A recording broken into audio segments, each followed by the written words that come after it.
Good afternoon, everyone, and welcome to the second session of the Modern Distributed Development with VS Code series. This is going to be happening over the next few weeks, hashtag Takeaway Thursday, where we're going to be showing you, or we're going to be taking a look at how we can use the features that come with VS Code to create a better developer experience, particularly considering that we are now all sitting in different locations. Next screen, please. Cool. So today we're going to be looking at using VS Code specifically for web development. So we're going to look at the basic setup, which will include installing, getting set up, and managing something that we call a workspace. We'll also take a look at how we can integrate with support for some of the more popular frameworks that we use in the web ecosystem.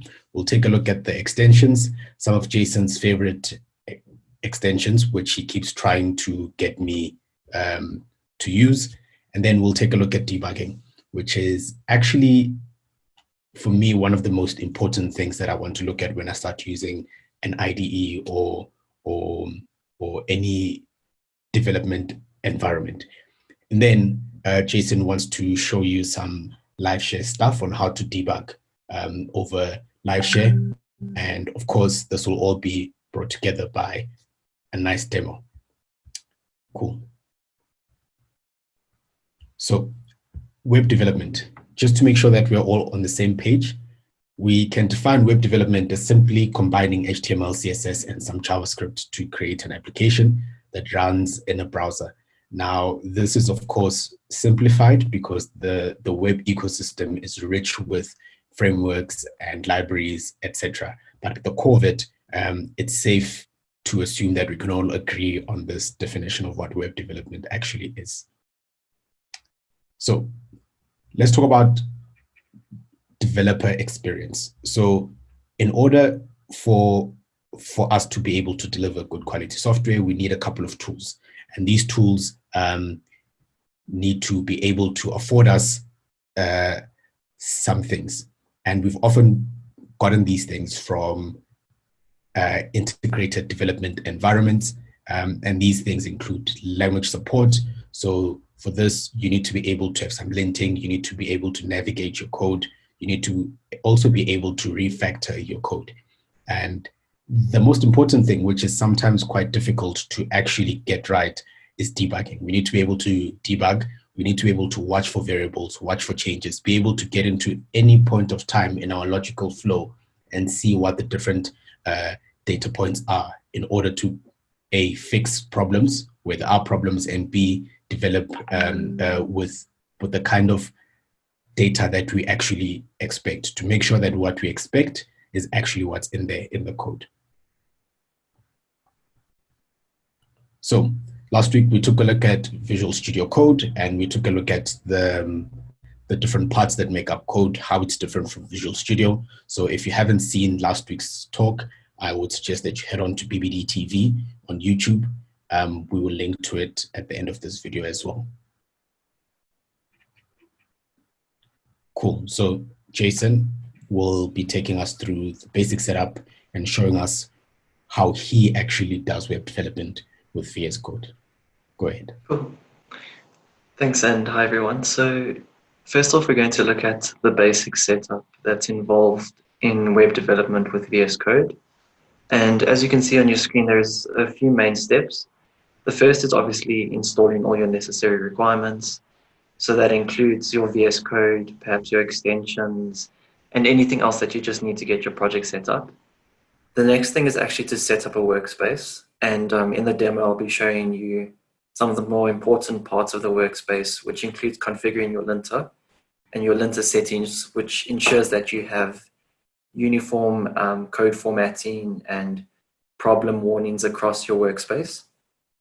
After that, you'll want to go ahead and create a project. And then finally, you can code up your solution. So that's pretty easy. And now we get onto some of the more interesting things, frameworks. So a lot of web development these days is done through frameworks. I don't think there are many projects that use pure HTML, CSS, and JavaScript. The more popular ones being Angular, React, and Polymer. And looking at the kind of support that VS Code has for these frameworks, in both Angular and React, we see that we have syntax highlighting, IntelliSense, code completion, and code navigation, which is really useful coming from perhaps more traditional IDEs like Visual Studio, maybe IntelliJ. You can still get all of these cool features for your different web frameworks.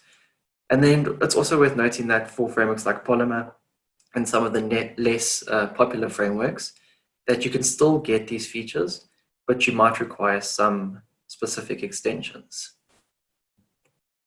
So if you don't know or you didn't see last week's talk, an extension is just a plugin to VS Code. It's very easy to get it, and it's essentially helps you do something better on VS Code.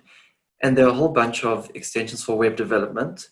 So I've listed some of the extensions that are useful for general web development, like HTML snippets and HTML CSS support. These essentially give you things like code completion and built-in code blocks where you just begin typing and it auto fills your code block in for you.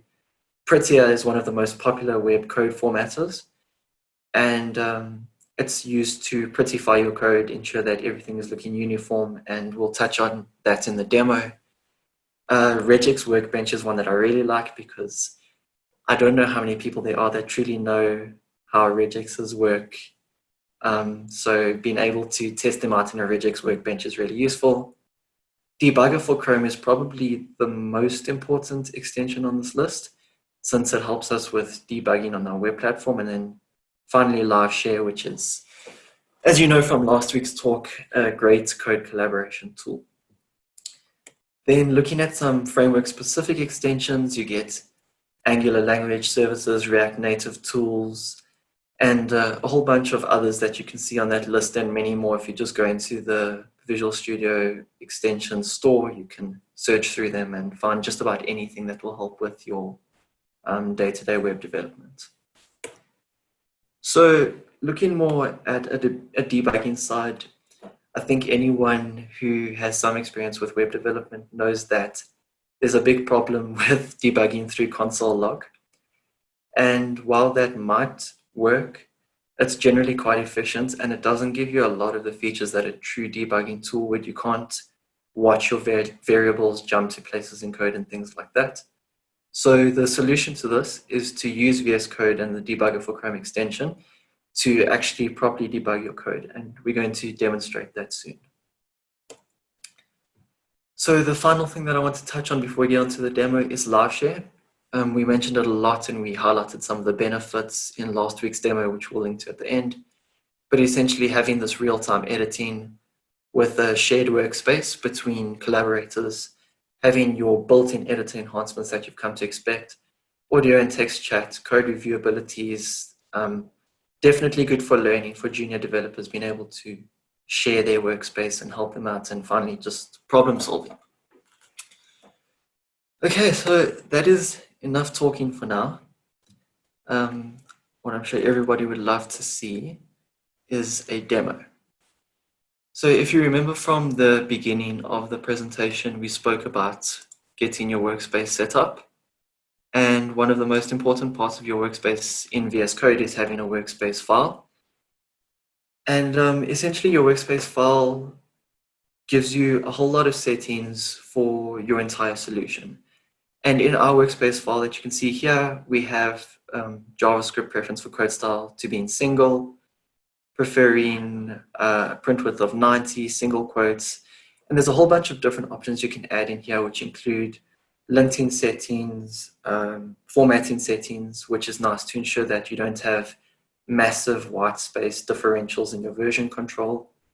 And essentially anything else that you can think of to set up your workspace will go in this folder. You can then push this to your version control, and anyone who clones your repo has these settings when they open up in VS Code.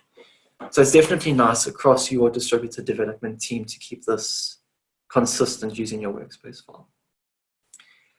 The next thing that I want to chat about is the debugging. So here's your Debugger for Chrome extension. You can get it through the store, and we'll be demoing it just now. But the most important part of the Debugger for Chrome extension is your launch.json file. Now, your launch.json file lives in the hidden.vs code folder. And the cool thing is that you don't have to create this folder yourself. If you install the Debugger for Chrome extension and start a debugging session by pressing F5, it immediately creates your launch.json file for you. Although you might want to go into it and do some configuration if you want to have, for example, multiple debugging profiles or things like that. So what does your launch.json file do? It basically tells VS Code where to launch the debugging session. So as you can see in our case, our type is Chrome. So that means that our debugging session is going to be launched in Chrome. The request is launch, but there are other request options like attach. So if you already have a running process, then you can actually attach your debugging session to it. The URL is the URL where Chrome should navigate to. So in our case, the Hive runs locally on port 3000. And then finally, your web root just determines what folder you're working in. So in our case, the front-end side of the app is hosted in our app folder, and that's where we're going to be working. So for the next part of our demo, we're going to actually show you how you can use this debugging, but more importantly, how you can use this debugging through a live share session, because as we mentioned last week, live share is great for collaborative distributed development. So Lucky is going to help me out here. I'm going to start a collaboration session. Sure. And as soon as it's started, I have the link on my clipboard, which I'm going to go ahead and send to Lucky. I dare you to share it to everyone. Yeah, I think based on last week, we're going to avoid having 40 people in our collaboration session. So Lucky has got the link and he'll be joining our collaboration session soon. If you weren't there last week, the Microsoft Live Share extension, you can access through the extensions option. And we can see that Lucky has joined. So he's currently in our launch.json file, which is editing, which is going to cause some issues if we try to debug currently. But the cool thing is that if we go into our homepage and we are going to now start debugging collaboratively. So the first things first is I'm going to create a shared terminal that Lucky can access. And I'm going to cd into our app directory and start our app. Right. So the nice thing is that here on the side, you can see our shared servers. And if I want to add an additional server to share, for example, the server that's currently running, then I can do that. And now Lucky has access to both the application and the server on his side, as well as the terminal. So now using our launch.json file, we're going to, inside our solution, just hit the F5 key. And that's going to start a debugging session, which you can all see. And immediately it hits a breakpoint in our code, which I've placed here. And the nice thing about this breakpoint is that it immediately navigates us here. We can view any of the variables which are currently active or in state. We use Redux in this project, so we can actually view our entire state since we inside the state changed method. And we can add variables to watch. So for example, if I wanted to watch the, let's see, side quests, I could just right click, add it to watch, and then as changes get made, you can actually see it update here. Now, the cool thing is that because we're on live share, I can actually follow Lucky, and Lucky can navigate to the card list component. So he's going to go ahead and open that up for us. Let's see. So under components, we will have a card list component. I can see some of the work that you're still busy with, Jason. Should I start reviewing? Not yet. I think we would prefer to wait until a pull request. Okay. I feel like there's some stuff I need to clean up. But okay, I'm on line 149 and I've just created a breakpoint. Right. So now Lucky has a breakpoint, and what I'm going to do is I'm going to go ahead and continue from our breakpoint that stopped at here. And you see it immediately hits Lucky's breakpoint. And again, if we go to the debugging window, we now see this breakpoint's variables. We can see the card list, any properties that change, and we can actually add both of these. So both our original variables that we added to the watch list and ones from the debugging breakpoint that Lucky added. And yeah, so as you can see, there's a bunch of different options for collaborative development. If you want to debug together, you can do that. If you want to debug separately, you can do that. Because through the power of LiveShare, we can work collaboratively, and I can share these servers, or if Lucky wanted, he could essentially run the server on his side and work like that. So I think for the most part, that's really the benefits behind VS Code LiveShare and debugging. Being able to launch these sessions from my machine with Lucky having zero configuration on his side, with him being able to debug, help me solve problems, and essentially just work in a distributed fashion collaboratively to create a software solution. And as we mentioned earlier, some of the extensions that I have over here, so let's just stop that session. Looking at some of the enabled extensions that we have, you can see we have the HTML snippets, lit HTML, all of those kinds of things. And Lucky can use those extensions simply by joining this LiveShare session. He doesn't have to install them on his own machine. He doesn't have to do any kind of setup to be able to use my workspace, which I'm sharing with him over LiveShare. So I think as far as the demo goes, we'll stop it there. And while we have some time left, I think that we should look at some of the questions. So if there's any questions that you want to ask, please feel free to use the Q&A on the Zoom call. And I think Lucky will join me to answer some of these questions. So currently we have one question here. Do you know if there's an intermediate server involved on LiveShare or if it's P2P? I'm not sure about that one. Lucky, do you know?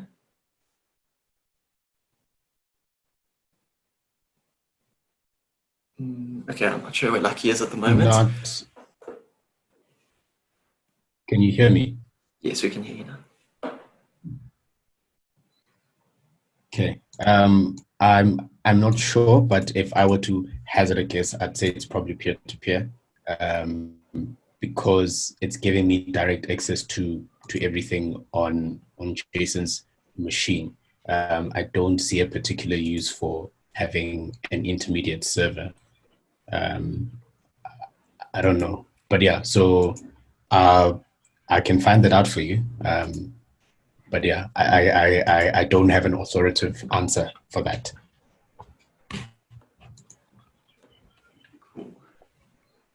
Jason, do you have a few? Yeah, I'm thinking now that it's probably something that we can check up and get back to you, but I'm not 100% certain.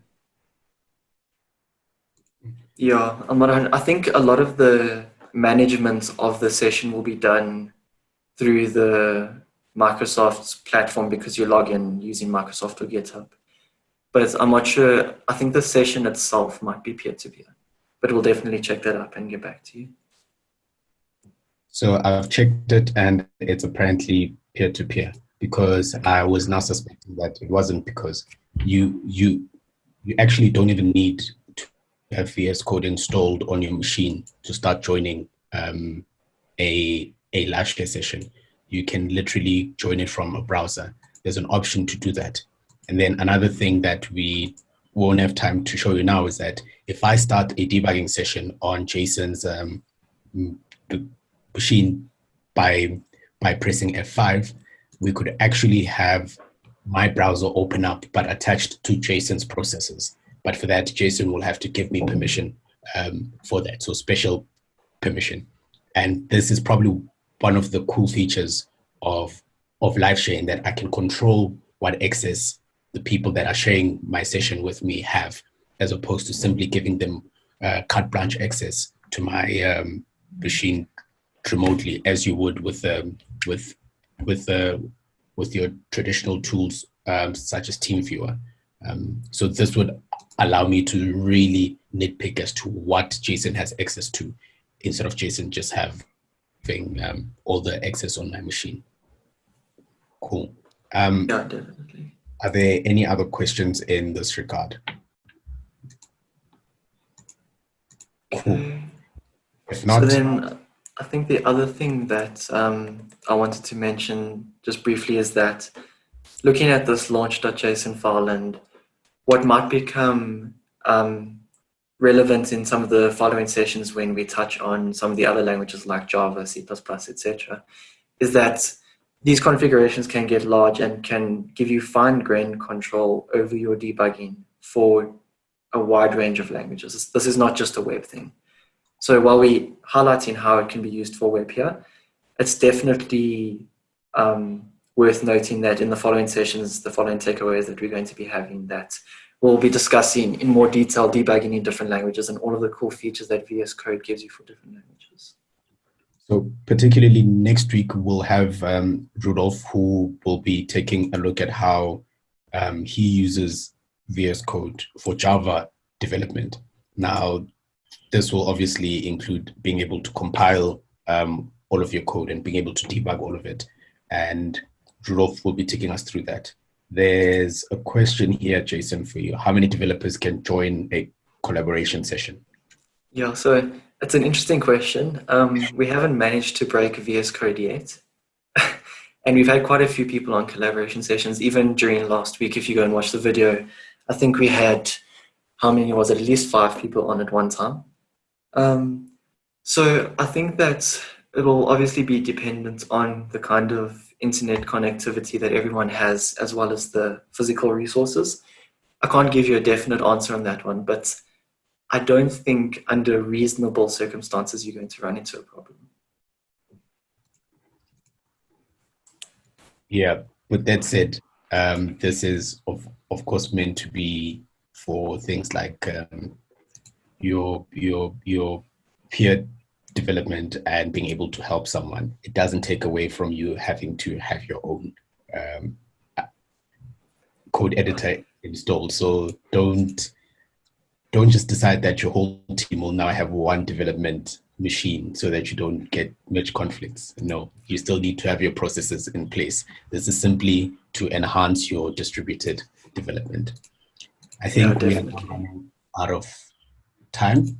I love keeping these short and simple, and I think we've achieved that today. So don't forget, next week, same time, except next week we'll be focusing on Java and taking a look at distributed Java development using Visual Studio Code. All of these videos are available on BBD TV, YouTube, and you can also access a range of videos that include introduction to game development using Unity 3D, introduction to Polymer web development, and all sorts of talks, including some of the talks from the meetups that we host.